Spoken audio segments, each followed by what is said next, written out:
Hi viewers, నేను మీ doctor శిల్ప. Copper tea అనేది ఈ సెల్ఫ్ చెక్ ఎలా చేసుకుంటారు, కరెక్ట్ ప్లేస్‌లో ఉందా లేదా అనేది కూడా ప్రతి నెల చెక్ చేసుకోవాల్సిన అవసరం ఎంతైనా ఉంది. ప్రతి ఒక అమ్మాయి ఎప్పుడైతే కాపర్ టీ ఇన్సర్ట్ చేసుకోవడం అంటూ జరుగుతుందో, వాళ్ళు ప్రతి నెల పీరియడ్ అంటూ వచ్చి అయిపోయిన తర్వాత మనం సెల్ఫ్ చెక్ ద్వారా, అంటే ప్రతి అమ్మాయి ప్రతిసారి స్కాన్‌కి వెళ్లి చెక్ చేసుకోవాలా, కరెక్ట్ ప్లేస్‌లో ఉందా లేదా, మీరు డాక్టర్ దగ్గరికి వెళ్లి సంప్రదించాలి అని ఖచ్చితంగా చేయాల్సిన అవసరం లేదు. సెల్ఫ్ చెక్ ద్వారా కూడా కాపర్ టీ అనేది చెక్ చేసుకోవచ్చు. సెల్ఫ్ చెక్ ఏ విధంగా చెక్ చేసుకుంటారు అంటే, ఈ కాపర్ టీకి రిమూవల్ చేయడానికి గాను, సెల్ఫ్ చెక్ కోసమని గాను ఈ విధంగా థ్రెడ్ ఉండడం అంటూ జరుగుతుంది. ఏదైతే గర్భసంచి లెంత్, యూట్రస్ లెంత్ చూసుకొని కట్ చేస్తారు అని చెప్పారో, అది కట్ చేసిన తర్వాత సెల్ఫ్ చెక్‌కి ఈ థ్రెడ్ ద్వారా మీరు చెక్ చేసుకున్నట్టయితే, ప్రతి నెల పీరియడ్ తర్వాత ఈ సెల్ఫ్ చెక్ థ్రెడ్ ద్వారా చెక్ చేసుకున్నట్టయితే ప్లేస్‌మెంట్ కరెక్ట్‌గా తెలిసిపోతుంది.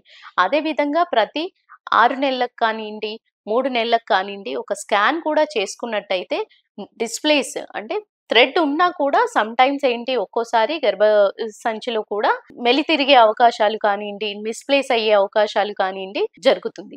ఈ విధంగా మిస్‌ప్లేస్ అయినప్పుడు ఏంటి అంటే, ఒక్కోసారి ఎక్టోపిక్ ప్రెగ్నెన్సీ జరిగే అవకాశం ఉంటుంది కాబట్టి, ప్రతి ఈ 3 నెలలకు కానియండి, 6 నెలలకు కానియండి, మీరు స్కాన్ ద్వారా చెక్ చేసుకున్నట్టయితే కాపర్ టీ సరిగ్గా పనిచేస్తుందా లేదా, కరెక్ట్ ప్లేస్‌లో ఉందా లేదా అనేది చెక్ చేసుకోవాల్సిన అవసరం ఎంతైనా ఉంది.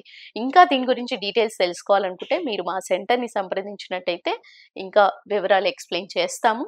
Thank you.